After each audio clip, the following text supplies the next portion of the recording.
We sitting here, I supposed to be the franchise player, and we in here talking about practice. Not a game, not a game, not a game. We ain't talking about the game. What are we talking about? We talking about practice, man. Knocked away by Cheeks and a steal. Cheeks will use up the clock. Goes Malone. And that may do it. And Julius has his ring. Moses Malone did what Philadelphia wanted him to do. The champions of the NBA 1982-83. What's good, y'all? Uptown Tone back with another episode of the FoFoFo podcast.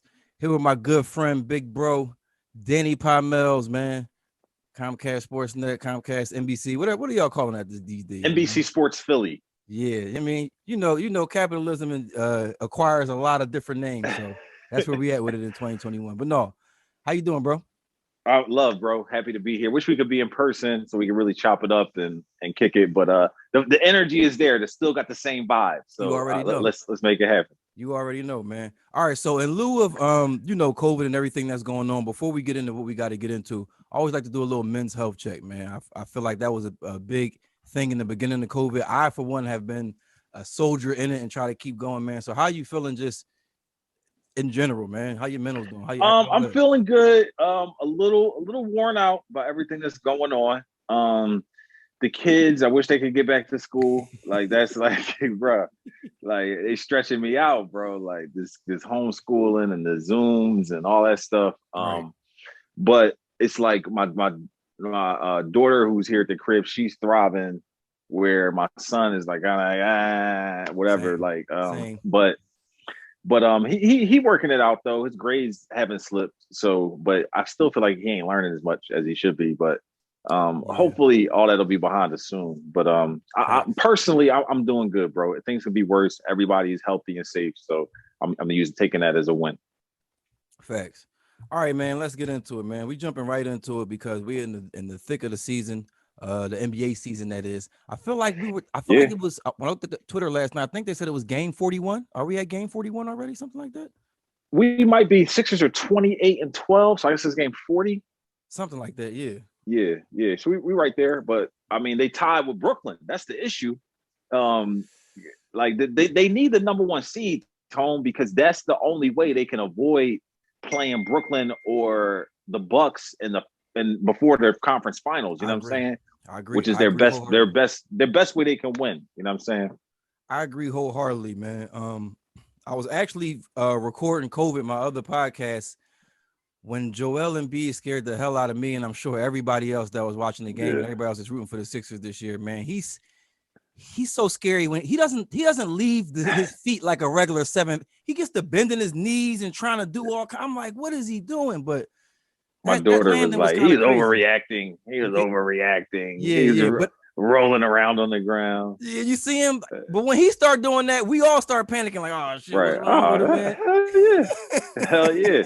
I mean, I cover the team, but you know how we go, bro. I mean, I'm North Philly born and raised, so this is the team I grew up loving and watching. So it's definitely a little bit of a double entendre there. But yeah, man. So the prognosis came back. It's only a bone bruise, I think it is. Yeah, you're right. Yep. But he reevaluated in 2 weeks. Yeah, so he's been sitting this week. Which ironically, I think it was his first game back after his COVID protocol. So Ben wasn't even playing in that game. So him and Ben haven't played since the All-Star break. I say that to say Ben has come over and took back the reins, leading us. I saw the game last night, close one, but I like what I still continue to like what I see out of Ben Simmons. I know he's hot topic things. We got to get right to him and his evaluation. It seems like week to week on this podcast. Yeah. But he had a Andre Iguodala triple-double last night, 10-10-10.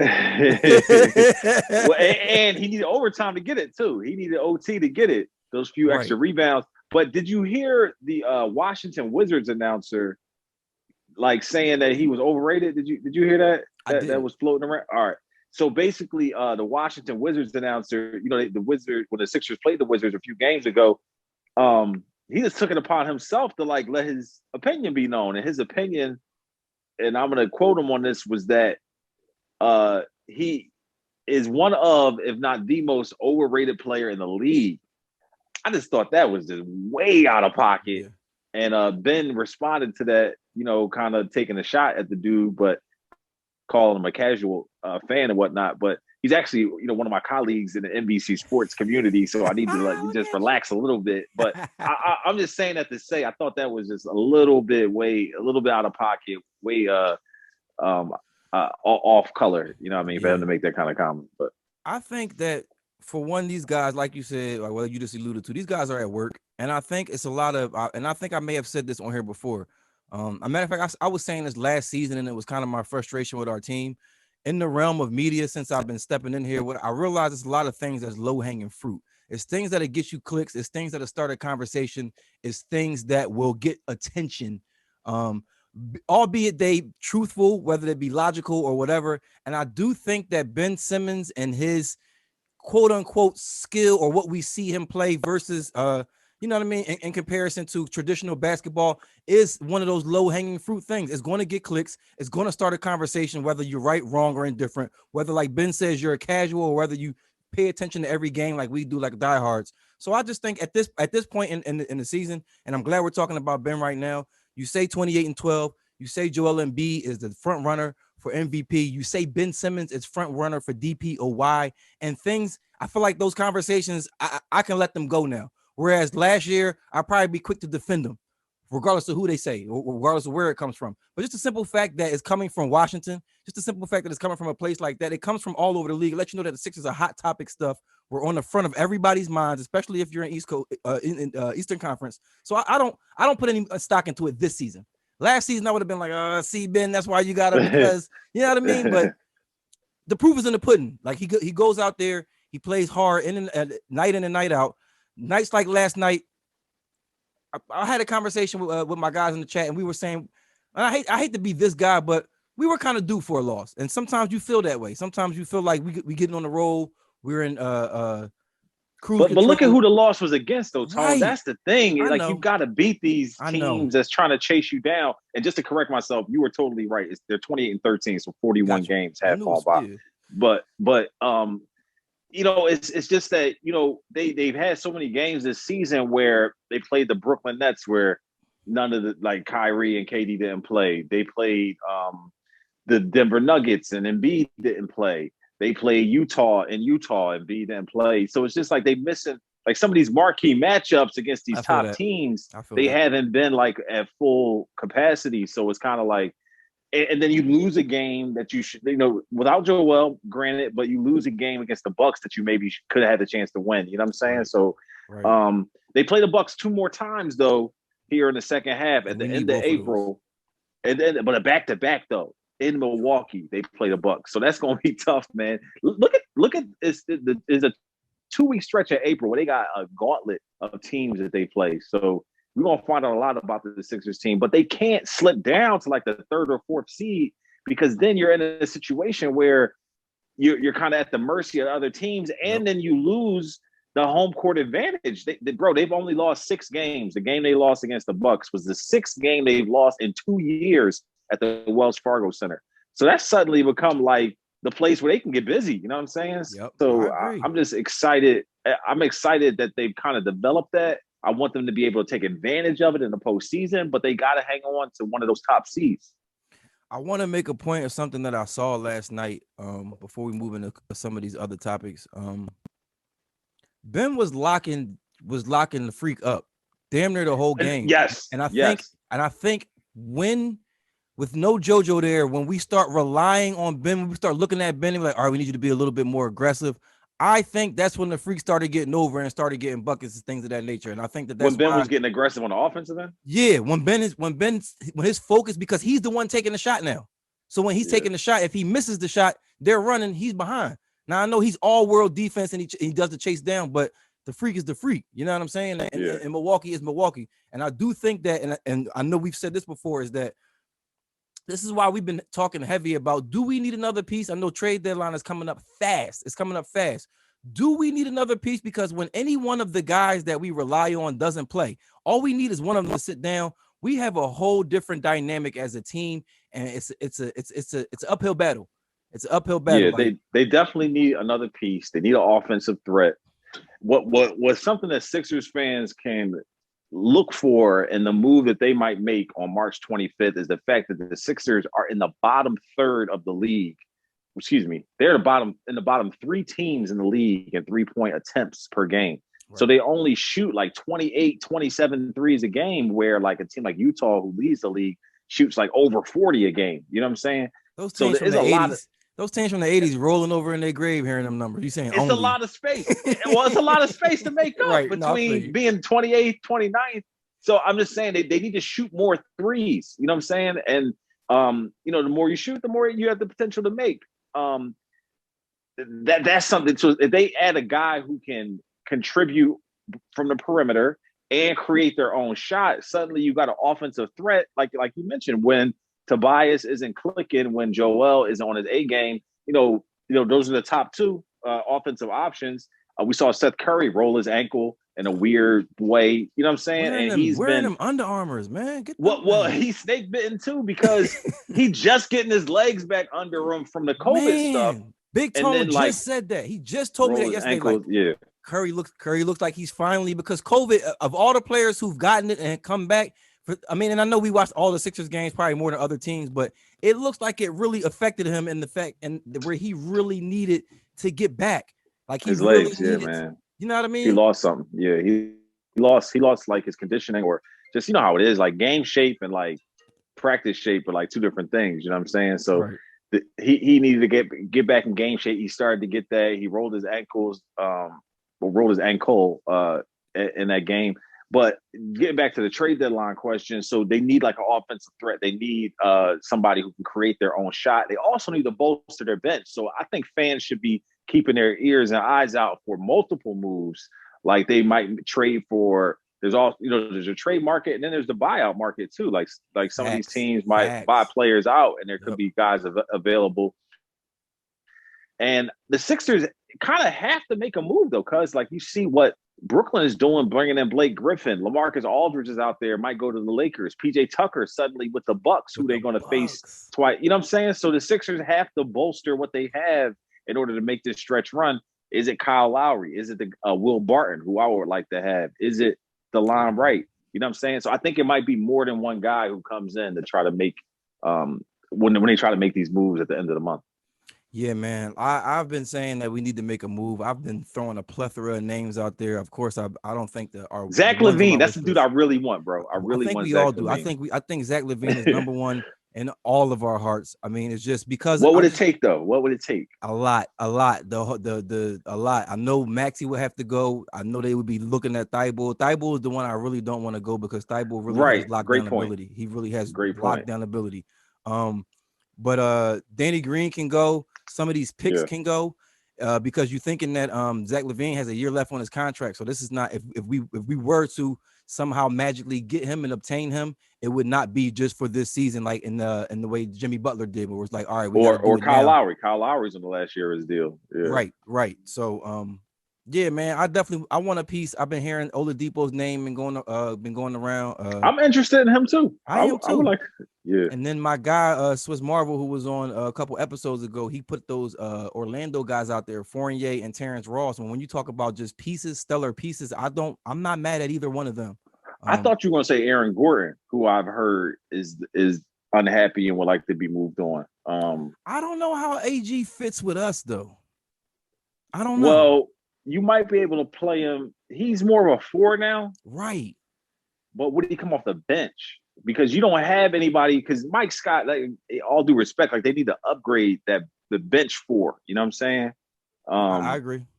So, but somebody's gonna have to go to the bench. You bring in Kyle Lowry, Seth Curry probably gonna have to go to the bench. Right. You know what I'm saying? You might have to, if you trade for a big name, like if they got LaMarcus Aldridge, like he's not gonna start. You know what I'm saying? Just throwing names out there, but I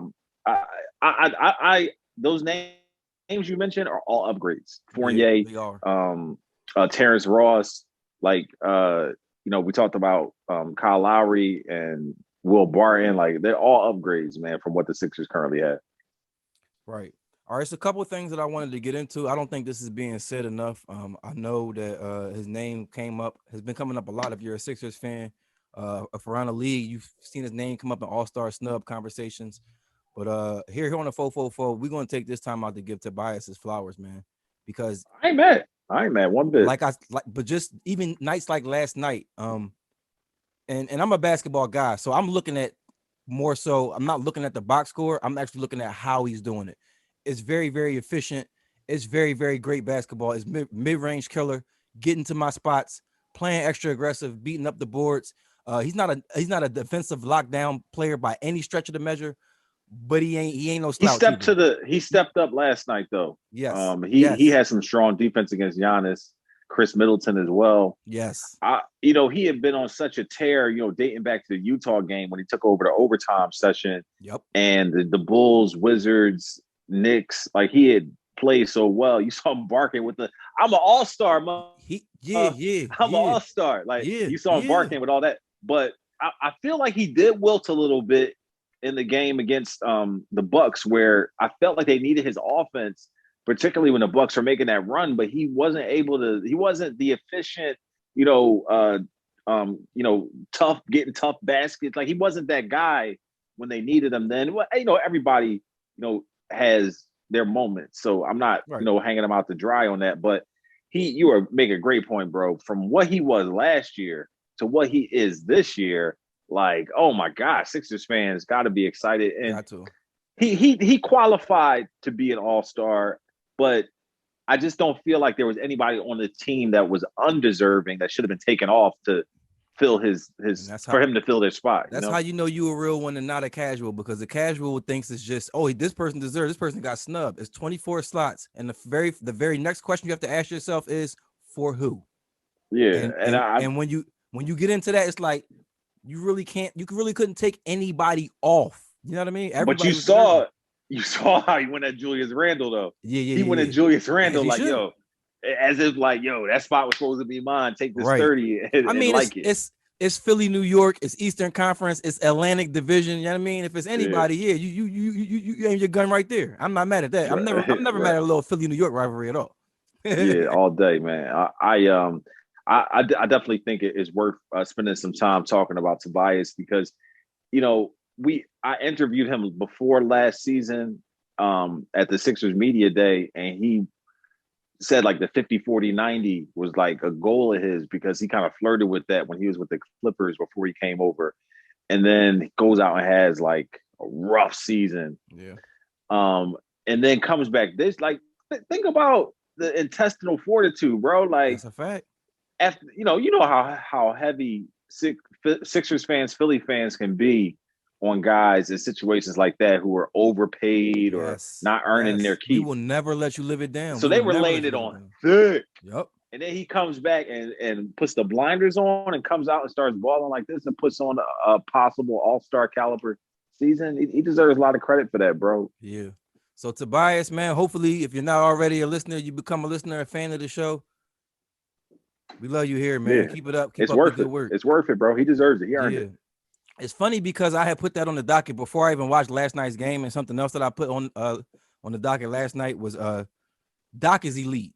Doc is elite, and I'm not one Doc Rivers. Yeah, Doc is very elite as a coach, man. How you feel though about the 3-1 blowing the 3-1 lead? I think that kind of gets swept under the rug. The Clippers losing to the Nuggets last season, blowing the 3-1 lead. So, like any other coach coming over, that would be something people would talk about a lot more. You know what I'm saying? That's a fact. One thing I would say is, in the spirit of watching a Steph Curry play, and I always use this because I don't think we're seeing the aftermath of Steph Curry's change of the game. You understand what I'm saying? Mm-hmm. So when you got this one guy who's just going to bomb from 40 feet, and everybody looks at him and says, that's not the way the game is played. But when he becomes successful at doing that, think about all the other things that people have said that's not the way the game is played and has deterred people from even playing that way.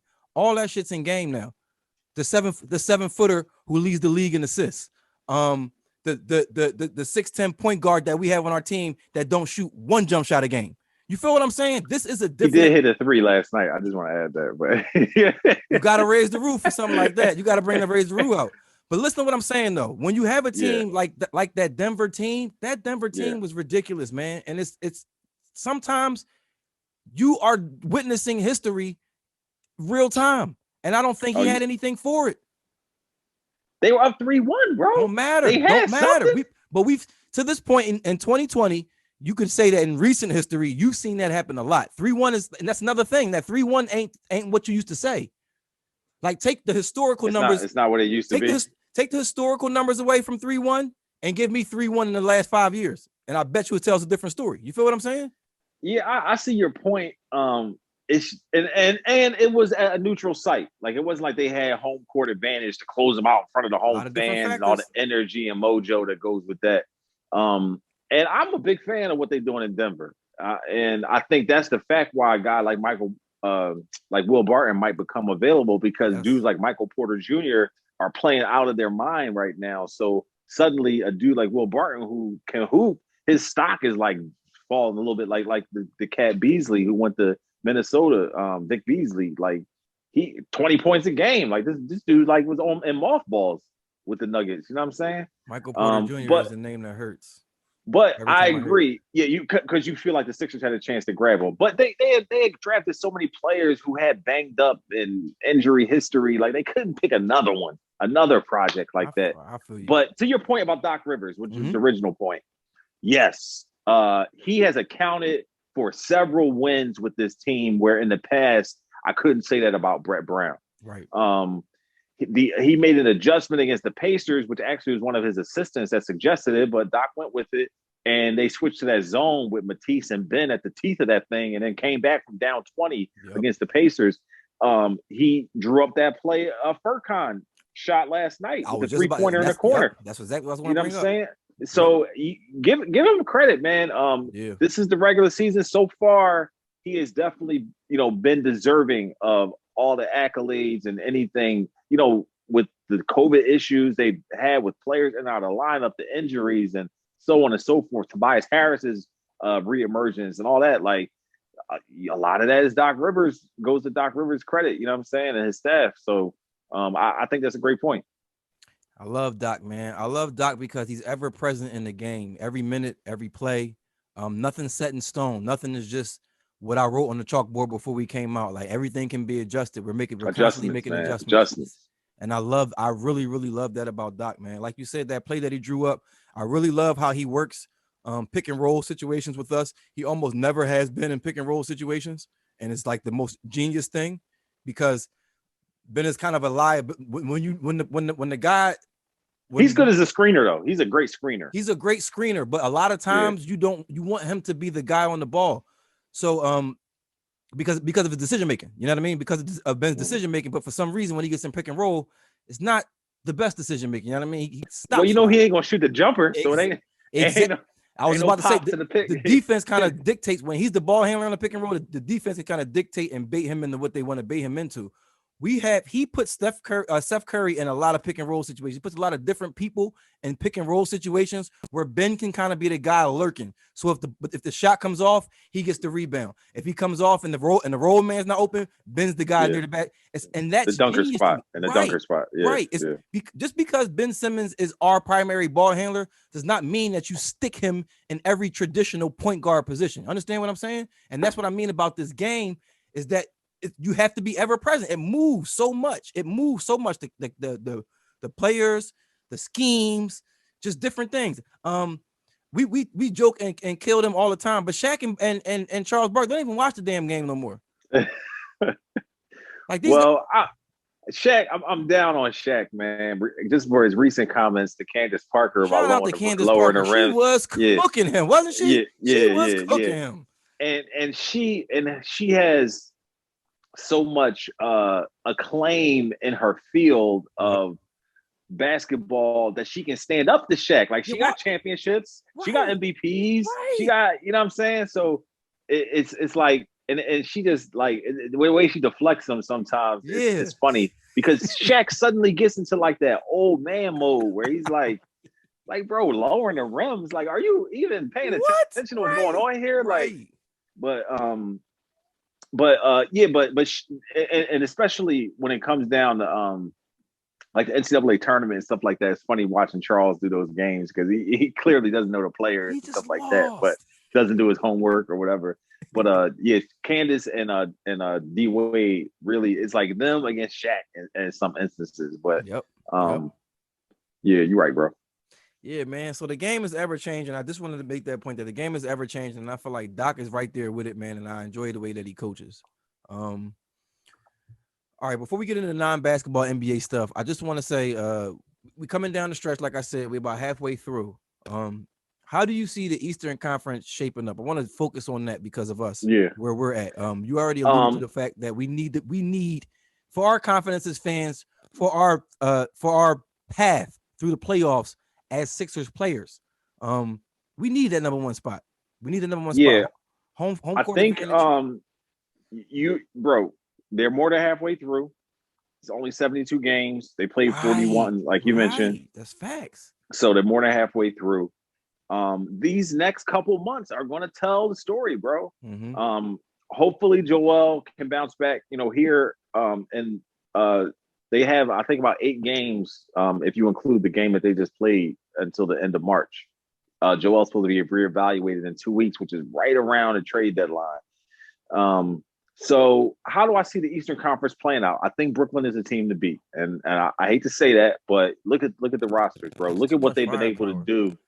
Look at what they've been able to do. Even when KD and Kyrie don't play, James, he's been there a little over a month, is already setting records with the team. You know what I'm saying? So the versatility, the firepower, what Brooklyn is and is becoming, the potential Andre Drummond out there also joining the team, which, another dude Joel has fried, but at the same time, you got another experienced big man with another 6 fouls to run at Joel, you know what I'm saying, and slow him down.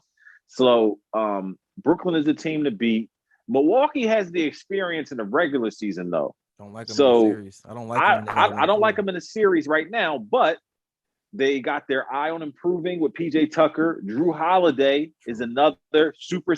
Look, bro. If you watched the game last night, like I know you did, he makes winning plays, bro. Drew Holiday makes winning plays. I mean, he plays D. It's only one reason and one reason only why he had to leave here, and it's because he was the only thing at the time. It was the only asset that we had, man. I never wanted to see Drew Holiday go. That's my son's favorite basketball player. Oh wow, okay. Because he's my son, so he's we argue. I like Drew Holiday too. Drew he's so stellar. Everything that you just said, he's so stellar. He makes winning basketball plays. It just starts with his change of pace. Just the pace that he plays the game at is beautiful to watch, man. Yeah, he only averaging like 15 a game. He could be averaging 22, 23, 24 if he needed to. But the mid-range game, the heady plays, man, I think for them, and you add a dude like PJ Tucker, like suddenly, I don't know. I mean, Milwaukee has more. The Sixers need more. So I'm also looking at Miami. Suddenly, they are getting their act together and surging up the standings in the 4th place with Charlotte right behind them.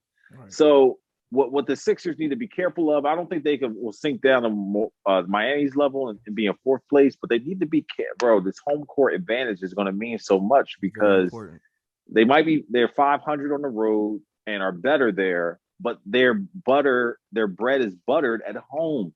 And that's where they can have, something to take into the playoffs. That's like a feather in their cap. Like, oh yeah, like, okay, maybe we don't match up the best against Brooklyn. Maybe y'all have more firepower in us, but for some reason we don't lose here in South Philly. For some reason, it's a tough place to play and the fans are coming back. So there's a lot of reason and momentum for the Sixers to kind of hang on to that top seed. So I'm as far as what I'm looking for, what I think will happen, I think the Sixers can get to the Eastern Conference Finals as they're currently constructed. Can they get past that? I don't think so, unless they make a move to bolster the roster and to bring in another player that can create off the dribble and score to alleviate some of the pressure for when Ben and Tobias aren't scoring. Because Seth Curry hasn't quite come into what you wanted this season. Matisse, can't hit a bull in the butt with a pound of rice. You know what I'm saying? You know what I'm saying? You got Maxi and mothballs. Like you need scorers. You need Mike Scott isn't doing it. Furkan is sometimey. You know what I'm saying? So, but what they need is a dude who can shoot like Furkan and play defense like Matisse. Like that if they can figure that out. I agree. That would be perfect if we could find that player. I don't know who that player is right now. That's I don't know our either. wheelhouse, but that player would be perfect for us. So now we gotta talk about these COVID regulations, man. I know you've seen these new COVID regulations. There are new COVID regulations. I saw some of them about how they're lessening the restrictions basically for people who have if you have the vaccine. That's right. You can like have four family members on the road with you and like all these other little details. What's the problem? What don't you like about them? I mean, they about to essentially Jim Crow the league. What you mean? It's segregation. If you got the vaccine, you can do this. If you don't have the vaccine, you're still under these restrictions. And I you saying because you feel like they shouldn't be forced to get the vaccine? No, I don't think. I think that the league should choose a side. They need to pick a side. Like it doesn't seem. Well, they obviously pro-vaccine, right? But if you're not making it mandatory, you're gonna make rules. Kind of, you know what I mean? Like that's what I'm saying. Pick a side. Right, you're not making it mandatory, but you giving players incentives if they do get the vaccine. Exactly. You know what I mean? It's like, all right, well, you can if you got the vaccine, you got a positive vaccine test. We let you get 4 family members instead of 2. Like, you know what I mean? It's like so they bribing them. You think they bribing them? They bribing them.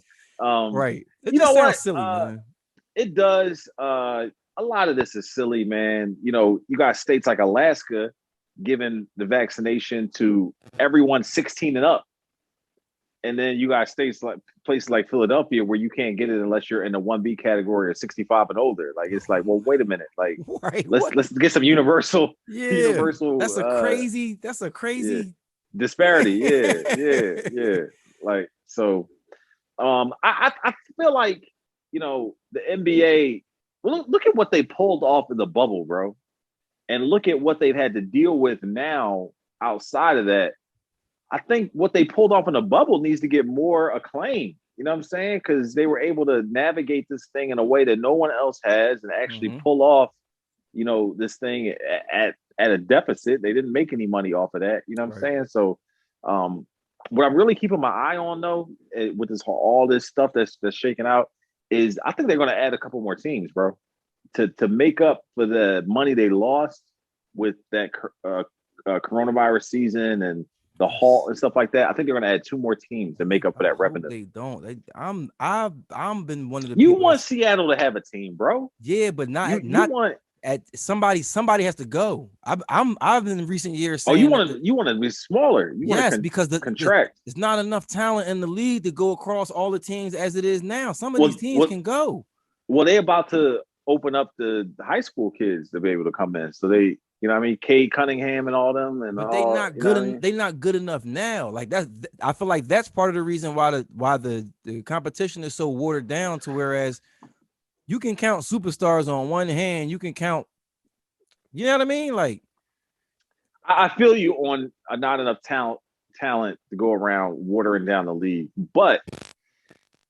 Bro, you've seen these guys, bro. Like I think Zion is a perfect example. Had the high school restrictions not been in place, like he would have came right out of high school. And like and it also gives, they have the G League can serve as the minor leagues now. You know what I'm saying? So it gives them a place to develop rather than having because I know hoopers that's hooping overseas that can be hooping in the A, man. But that's a whole nother politic business of its conversation of itself. But that's my thing with the NBA is that I feel like the competition is already watered down as it is, where I don't need to see 2 additional teams because that's just going to make it. You know what I mean? Like I would like. I think the entry for one of those teams will probably be like $3 to $5 billion. So suddenly the league just recoups all that money they lost. Right. Speaking of teams and ownership of teams and how much teams cost, LeBron has said that he's been reported to be part owner of the Red Sox. I think he's on part of an investment team or part of a team. That bull, man. You know what vibe he on, bro? He want to be the $1 billion athlete. He chose LA for his after, basketball life. He hanging on to the hair so that he can use that in like the You gotta movies and chill with the whatnot. hair. That hair He piece got to is fire the hair. nasty. The hair is quit on him. He got to fire it. But when it comes to the commercials and all that, you know, they spray it, they fill it in, and all of a sudden he good to go. You know what I mean? So you don't do I'm that. not mad. I'm not mad at LeBron's the baseball move though. Not mad. You know, KD, part owner of the Philadelphia Union. You know what I'm saying? So they all dipping their toes in it. Yeah, no, I definitely just brought that up to really give him kudos, man. It just goes in line with everything else that he does. He's just the ultimate, or becoming the ultimate human being at this point, man. You know what I mean? No blemishes on his record, really, and his philanthropy is through the roof, as well as his shrewd business moves, man. I just think he's a Swiss Army knife. And he put all his boys on. He put everybody on. That's the thing. Listen, Dan, I could care less what they do. That's it for me right there. That's it for me. Like that's Michael Jordan ain't bringing no rich, you know that's what I mean? For me. Yeah. His high school boy from way back and turn him into a mogul. Or once I learned he did that, I said I'm riding with this bull forever, dog. Like that's it. He don't got to do nothing else for me. Like he turned. Put your people on, man. No, he didn't put him. No. Let's be clear. He didn't. He did more. He did more than that. Like Maverick Carter is that guy. Rich Paul is like it's a difference between putting me on the game and making me you in my field. Like you know what I'm saying? Right. Right. Rich Paul is the LeBron of agents. Like Maverick Carter is the LeBron of just making money, just making deals. I'm not your assistant. I'm not running your schedule. Nah, I'm actually the shit in my area. That's different. Yeah. That's different. Yeah. Now when we come together, we just scaring the shit out of the world. Like you know what I'm saying? We just right. I mean, FUTW. If you know, you know. Like you know what I mean? Right. Like, yeah. But yeah, no, big kudos to LeBron. And then my last NBA news, which is a little sad news. Definitely heard Sean Bradley was in an accident. That's crazy, man. His left parallel. And I'm just, 7. That's just first of all, thoughts, prayers, and condolences out to Sean Bradley. Sean Bradley is definitely 76ers alum. Is he coveted, or I would say, is he it was rough for Sixers. It was rough. The Sean Bradley history is rough. Obviously, we don't wish anything like that on and that's exactly where I was getting to. We definitely don't wish ill will on him. No matter how much we didn't want him. He was right near his crib. Right. He was right near his crib when it happened. Mark Jackson, the Sixers pre and post game analyst, Temple basketball Team legend. Jacko. Yeah, exactly. I know you guys have played against them a few times in the AAU circuit. Yep. But he said Mark told me that he just saw a photo of the custom bike that he got. So it was like he had a custom. Obviously you're 7'6", somebody gotta make something for you. You know what I'm saying? And got rear-ended. It's just a bad look all the way around, bro. Yeah, I hear stuff like that, like spinal fusion and all that. You start grabbing my back because listen, man. Yeah. It's a rough one, man. Like you said, we never wish ill will on anybody like that, and we definitely, as former Sixers alumni, we definitely send our prayers and condolences to him and his family, for a speedy recovery, for just live life as full as he can right now, man. I'm glad that he's still here with us, and it's not that tragic of a story where we're talking about death or anything like that. But just wanted to let Sean Bradley know that over here in Philadelphia, our thoughts and prayers, and just everything just with you, man. So definitely hats off to you. Football, man. The last couple of weeks, I've actually waited. So I'm looking at this as the period right now. I know everybody's been talking sports talk radio and everybody's going in on it, but right now we should be not the only ones, but the very few still on this, because I waited to let it all go before I got my guys in to really just talk about this, man. So I need your opinion on this Carson Wentz thing. I know he talked today, and before he talked, he said, "Listen, Danny Parmells and them, they can't get this in me. Listen, this is for my new fam in Indy. It's Indy or die. Those Philly guys, I don't know what to tell them, but please don't give them the link to the Zoom." He took them coins though. He took them Philly coins with him. Definitely took them Philly coins, man. Yeah. But I just want to know, what's your take on the situation as a whole, just on Carson Wentz, on the new coach Sirianni, on the firing of Doug Peterson, and then just moving forward, and everything. I know the draft is coming up. I believe it's April. Yeah, the draft should be upon us real soon. Yeah.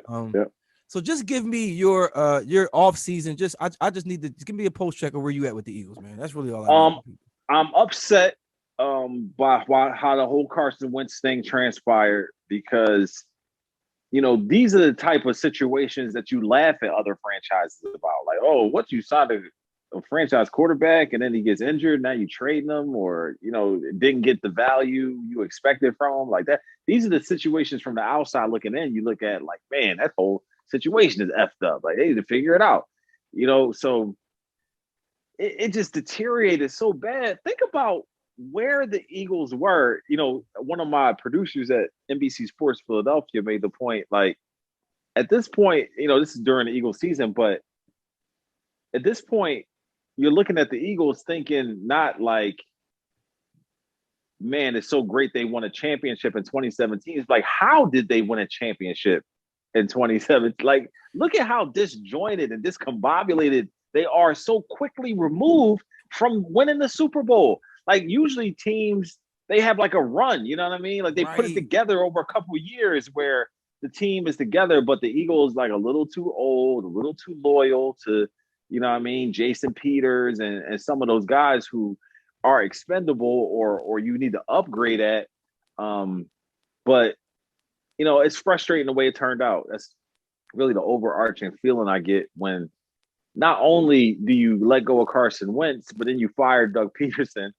The Nick Foles ain't here and Doug Peterson ain't here, but there's a statue of these two dudes sitting outside of the stadium. Like, something ain't right. You know what I'm saying? Ain't right.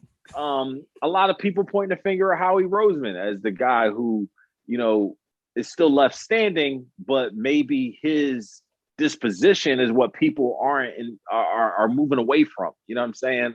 Doug Peterson said he was tired of being told what to do. Only person that can be telling what to do is Jeffrey Lurie and Howie Roseman. So Facts. Is he tired of working with those guys? Facts. You know what I mean?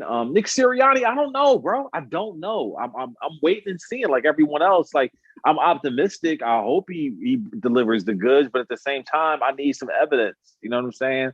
I'm like the state of Missouri. You got to show me. You know what I'm saying? Like, I'm going into the next season, not knowing what to expect. I like Jalen Hurts though. I like the way he carries himself. I like the way he plays on the field.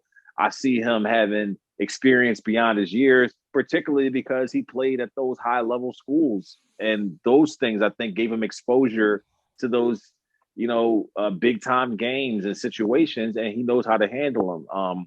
So I'm okay moving forward with Jalen Hurts. What I like, all these rumors about Deshaun Watson and all that, I like Deshaun Watson too. So give me him if he's available. Facts. But as it stands, bro, they have a lot of places they need to upgrade. They finally got under the salary cap with all these releases. Alshon Jeffrey gone, Malik Jackson gone, so many other little moves that they made.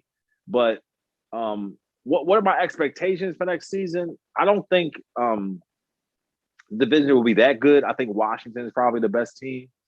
I think the Eagles have another ace up their sleeve. There's still something that's yet to be done that we don't know about, I think, with the team. Before or after the draft remains to be seen, but I think Howie Roseman and company are working on something.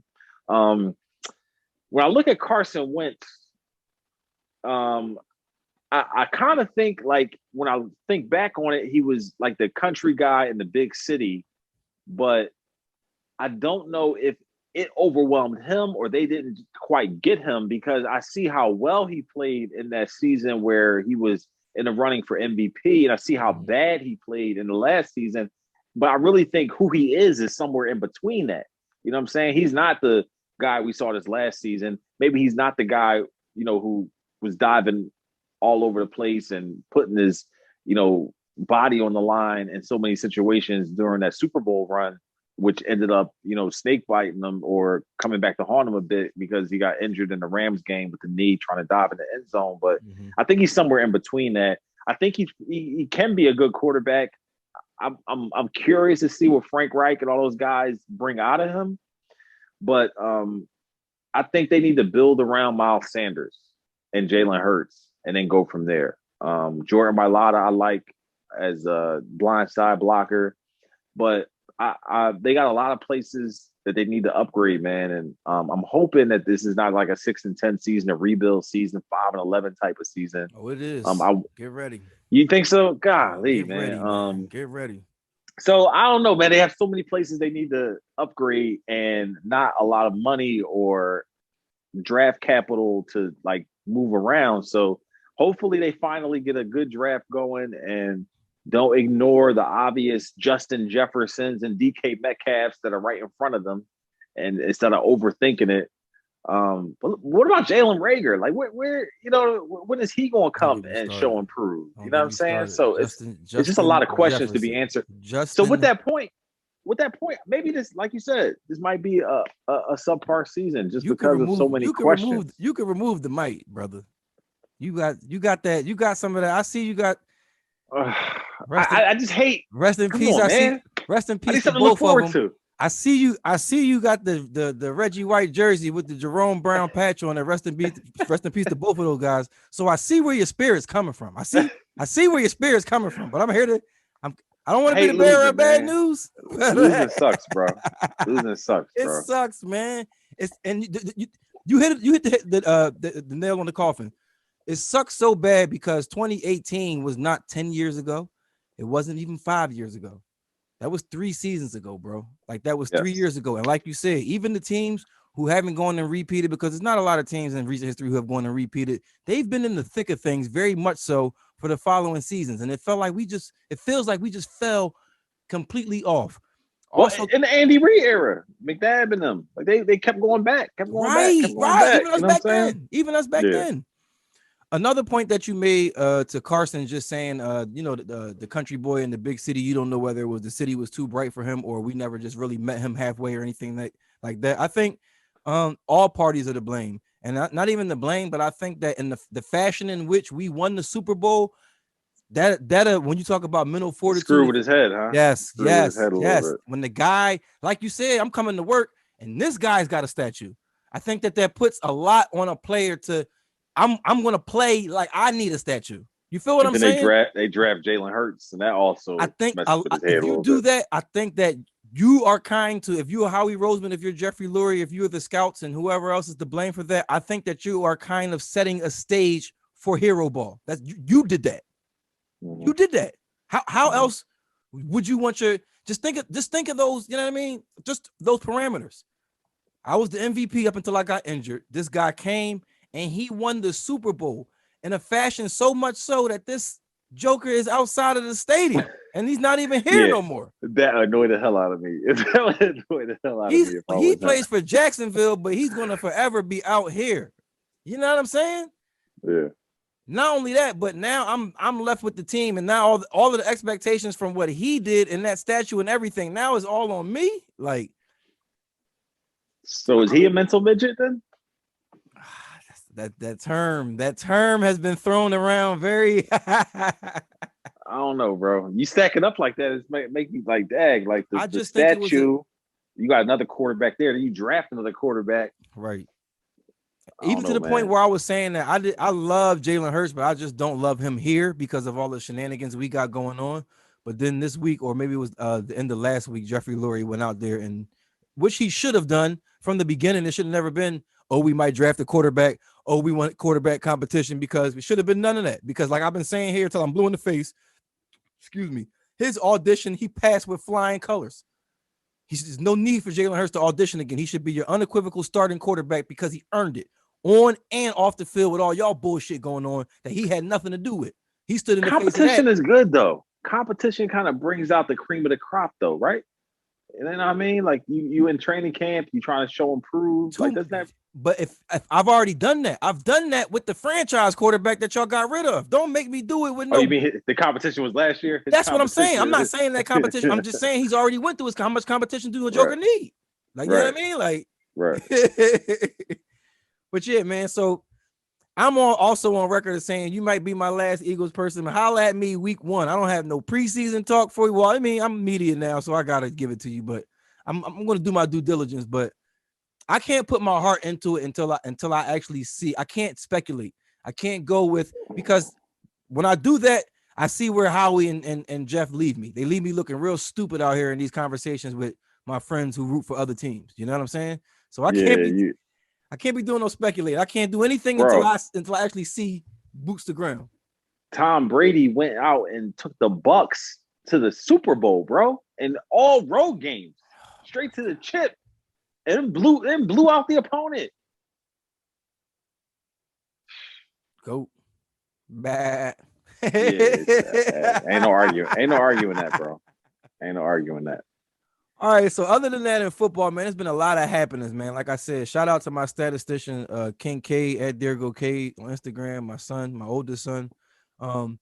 It's a lot of stuff on here, man. I'm not going through each and every one of these signings. He put each and every signing on here. He just sent me a note and said, Dad, there's been 7 more signings on here. So this is up to the minute, man.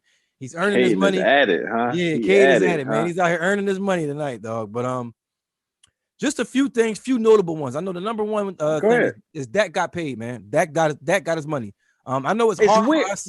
How you pay him after he has a season-ending injury? Like, it's just weird. Like, what are your expectations now? The NFL is a very weird place, my brother. Like, it's very weird. It's very weird. He got paid though, 4 years, $160 million. I feel like 127 is guaranteed. That's a pretty penny right there. It's like they're paying him on past performance, based on past performance. You know what I'm saying? Right. Yeah, and 75 is going to be in the first year. I think that's unprecedented. I don't know any football player, especially a black one, who can say that they got $75 million for one season.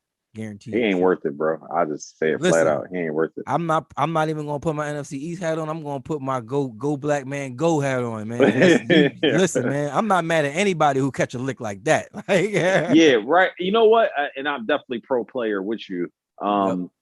He probably should have just held out. You think he should have held out? I think we can look at it and say that. I think he might be traumatized from holding out. Like last time he held out, he damn near lost his leg, and he didn't know what was going to happen until he just signed this. He got paid. It all worked out. So but that's what I'm saying. I feel like him putting his name on the dotted line just ended years of misery he's been going through, brother. So that's what I'm saying. I can't say that I would want him to hold out any longer than what he's been through a lot, man. Yeah. Go. Laugh all the way to the bank, Dak. That's what I'm going to say, man. Go black man, go. Go black man, go. Not go Cowboys, go. Go black man, go. Also, Cam Newton, because he was hot topic. It was a camper that was coming at him, telling him he was going to be a free agent. Take that, camper. From Philly, right? From Philly? Take that, you Philly camper. Cam Newton is not going to be a free agent. Bill Belichick said, let's run it back, man. I'll give you another chance. They seem like they have a really good professional relationship. They seem like they respect each other a lot. Everything that I hear from Bill Belichick, he seems like a real straight shooter, dog. And I don't hear only thing I hear is that if you can deal with winning culture, championship football culture, which is, I feel like every championship franchise, whatever level you play at, has some kind of rules that makes them championship. Like, I feel like the Yankees don't do things like everybody else does, and that's why they win the number of championships they do. If you can deal with that, they say Bill Belichick is really a player's coach. Right, because he's cheating. So he can cheat all he wants to be a player's coach. Oh, they fucking with that. They like how Bill get down. He filming our practices, and all of a sudden he a great coach. But I think I like Cam, so I'm good with that. Patriots though picking up Jalen Mills too. What you think gonna happen with that? Patriots picking up. That's the thing. That's the only thing my son didn't do. He didn't do it by team. He just did it pretty much by the minute. But the Patriots have been picking up everybody. Them picking up the cornerback formerly known as the Green Goblin, because I doubt he can dye his hair green again. You know what I mean? On the greener pastures. I'm not mad. I love Jalen Mills. I love Jalen Mills' development. I remember when he was the kid that was getting cooked, and I was asking, who the hell is this? All the way up until bro. The double move still got him though. The double move, he still fricasseed on that double move. Right. All the way up until our Super Bowl win, where he played a very, very integral part. Man, I like Jalen Mills, man, and I'm not mad at him going to get his money. I think he got signed something to like $9 million a year or something like that, or $9 million. It's a nice change, nice piece of change. Yeah, so I'm not mad at that at all, man. Definitely go ahead. The Patriots signed a lot of people. They signed Matthew Judon from the Ravens. Jalen Mills, they signed. Who else do they got on here? They got Nelson Aguilar. They got a couple old Eagles. They got Nelson Aguilar they signed too, trying to get a couple weapons over there for Cam. Who was working out with Jalen Hurts. in the off season. He was a part of that receiver group that went out, and I think it was in Texas that worked out with Jalen Hurts. Right. They picked up Kendrick Bourne from the 49ers. Like I said, trying to get some firepower for Cam out there. Excuse me looking down, y'all, but I'm trying to get this news to y'all. Just some important ones. I just saw one. Who did I just see?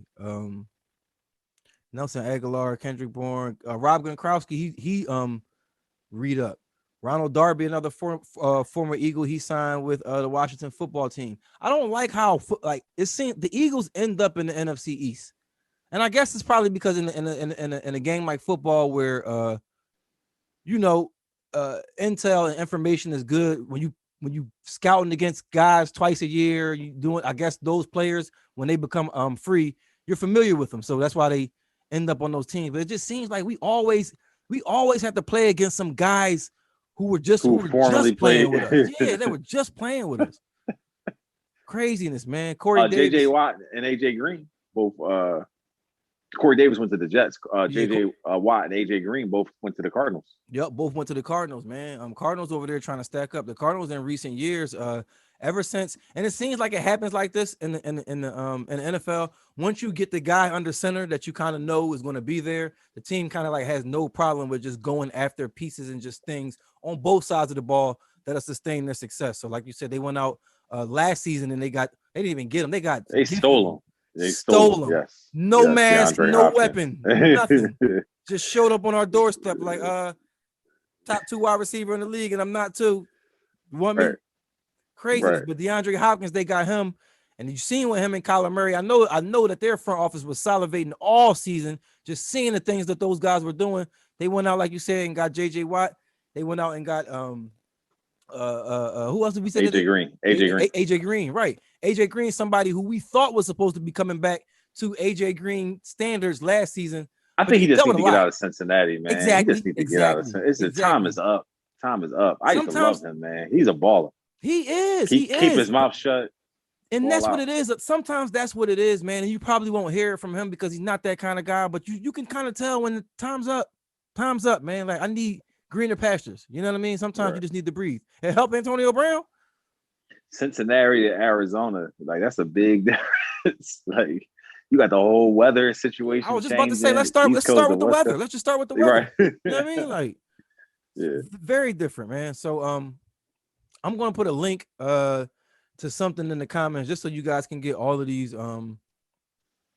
free agent moves. Jameis Winston, he's re-signing with the Saints, even though they just paid Taysom Hill a pretty chunk of change. But they also said that they want to have a quarterback competition. So I'm not paying guys crazy. Is Taysom Hill really a quarterback though? Is he really? I mean, for that extended, but like throw the ball 30, 40 times type quarterback though? For that extended time that Drew Brees was out, he kind of proved that. To me, at least. But they did like all those little quirky run plays and like little, trick stuff. And I don't know. I don't see him as that type of quarterback. React is becoming the offensive choice for the NFL just because of the openness that it gives. Because you know what I mean, just the diversity of the plays that you can get. So you need a quarterback who can take a hit though. So right, and he is that. He is that though. 245 to like 250. He bought big. He was a tight end. I remember on the 1 week. On FanDuel. Oh, you was playing him in tight end. You snuck him in there. Yeah, you snuck him in there. Even though he's quarterback, right? You snuck him in the tight end. Right. So, just craziness, man. But like I said, I'll put something down in the comments, so that you guys can be abreast with all these free agent moves. There's plenty of them. That's all I got for tonight, man. I don't think there's any more sports news that I have. As far as football, I appreciate you coming on with me, though, bro. Love, bro. Of course. Like I said, we need to do one in person so we can really chop it up. Do one in person. So I do a couple podcasts on COVID. We keeping a tracker of all the states and the cities that's starting to open up. Texas, Maryland. I think we're on the list for like another month. So as they start opening stuff back up, man, I definitely want to get my in-person interviews and. Say less. You're in West Philly now too, right? So. Yep, I'm in West Philly now, man. Oh, can I mention that on the pod? Nobody's supposed to know where Batcave is at. No, I'm uptown. So no, listen, I'm solidified, man. My name is solidified. Listen, my name is my name. It don't matter where I'm at, dog. Where you grew up is what matters. That's all that matters, man. That's all that matters. But thanks for having me on, bro. For sure, man. Tell the people where they can find you at, man. Oh, I'm all social media platforms. It's my first initial D, my last name Pomels, and NBCS as in NBC Sports. So D Pomels, NBCS on all social platforms. Hit me up. Let me know what you getting into. What's going on? Communicate. Talk to me. Let's interact here on these social platforms. You already know, man. You already know Uptown Tone. Y'all know where to find me. FoFoFo podcast. Uptown Tone presents COVID Chronicles podcast with OGEs. And Streets is Talking with Kyle Santilli and the shortest man in radio, man. But once again, Parmels, I appreciate you, man. Y'all like, listen, subscribe, follow, do what you got to do. Uptown Tone, I'm out of here, y'all.